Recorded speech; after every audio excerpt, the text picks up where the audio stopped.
News 16 Kerala. വെള്ളാപ്പള്ളിയുടെ ജൽപ്പനങ്ങളെ ജനങ്ങൾ പുച്ഛിച്ചു തള്ളും. കൃഷ്ണൻ കോട്ടുമല. മതേതരത്വത്തിന്റെയും മനുഷ്യസ്നേഹത്തിന്റെയും മധുരം വിളമ്പുന്ന മലപ്പുറത്തെ വിദ്വേഷ പ്രസംഗത്തിലൂടെ അപമാനിച്ച വെള്ളാപ്പള്ളിക്ക് മലപ്പുറത്തെക്കുറിച്ച് ഒരു ചുക്കും അറിയില്ലെന്ന് CMP സംസ്ഥാന സെക്രട്ടറി കൃഷ്ണൻ കോട്ടുമല പറഞ്ഞു. മലപ്പുറത്തെ ഹിന്ദുവും മുസൽമാനും ക്രൈസ്തവരും ഏകോദര സഹോദരങ്ങളെപ്പോലെ സമാധാനത്തോടെയും സൗഹാർദ്ദത്തോടെയുമാണ് ജീവിച്ചു വരുന്നത്. മലപ്പുറം ജില്ലയിലെ ഹൈന്ദവ ക്ഷേത്രങ്ങളിൽ നടന്നുവരുന്ന ഉത്സവങ്ങളിലും മറ്റ് ഹൈന്ദവാഘോഷങ്ങളിലും പാണക്കാട്ട് കുടുംബാംഗങ്ങളെയും മുസ്ലിം സമുദായ നേതാക്കളെയും ക്ഷണിക്കുന്നതും പങ്കെടുപ്പിച്ചു വരുന്നതും മലപ്പുറത്തിന്റെ മതമൈത്രിയുടെ വേറിട്ട കാഴ്ചയാണ്.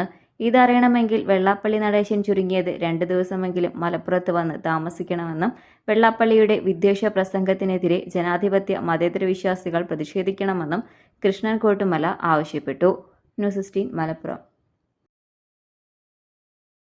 പക്ഷമില്ല, വിവേചനമില്ല. നേരിനൊപ്പം, നാടിനൊപ്പം, നാട്ടുകാർക്കൊപ്പം. News 16 Kerala channel.